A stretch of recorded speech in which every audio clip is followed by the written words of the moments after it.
This time, on Seveena said it. Mackie gets a tip on dating. Hey Mackie, that workout we had today really took a lot out of me. Now I'm so hungry, I could even eat the menu.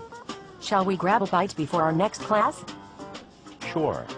Hey, speaking of eating, I almost forgot, I took that chick out for sushi the other night. Oh, your date. Yeah right, I remember. How did that turn out anyways? Well, everything started out fine, the dinner, the conversation, the chemistry. I managed not to embarrass myself even once the entire night. But then? What did you do to screw it up? That's just it. I don't know. After dinner, she just kinda cooled off on me, like she saw something she didn't like, all of a sudden. Of course, I paid for dinner. My dad taught me that lesson, but still, I can't figure out where it all went wrong. Did you tip? Tip? Yeah, I tipped like $3 or something. $3? And how much was your bill? Oh, like $40 or so. Why? That's probably it right there. What did I do? Did I not tip enough? But I bought a lot of different kinds of food.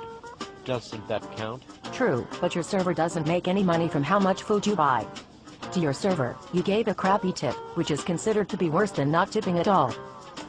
Which is worse still, all you really did was give them even more work by ordering all that food.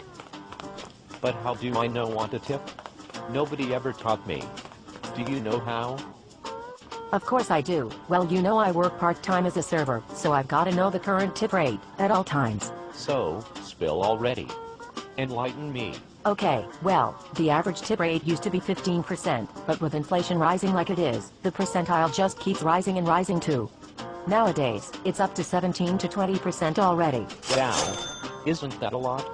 I mean, all they do is bring your food and refill your drinks, right? That's just for starters, Mackie.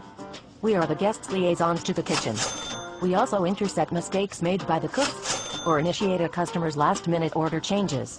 We even suggest features like specialty drinks, desserts, and products and services that could enhance your dining experience. And depending on how you make us feel, we could either make your date run smoother, or let your date potentially go downhill. Wow, dude.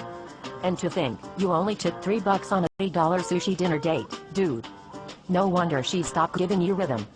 She basically watched you rob someone who was hard at work. Nice. Wow, I never knew. And what's more, in that girl's mind, you, not tipping more, reveals to her a lack of appreciation for what other people do for you. It probably made you look like a cheap ingrate. You're such a newbie. Okay, I get it now. Never diss your server. Damn Skippy Schmendrick. But I'll put it in another way, so that you'll never forget it. Basically, just take whatever the tax on your bill is, and multiply it times 2. And that's what a person should tip. Anytime, anywhere. Got it, Proby? Yeah, tax times 2. I got it. Thanks. Now only if I could get her to ever go out with me again. Well, if she does, just remember this simple rule of thumb. When in doubt, order small, and tip large. That way, your server will be loyal to you, especially if you should return someday, and you'll never end up unintentionally giving another crappy tip, and every woman knows that a good tipper is often more impressive than any dinner that a man can offer anyway. Right. Wow, Seveena, you said it. Dude, you're like so awesome. It's not me that is awesome, but more my user. Now come on, time's up for all this talking. Let's eat, I'm starved. Now that's what I call a good tip.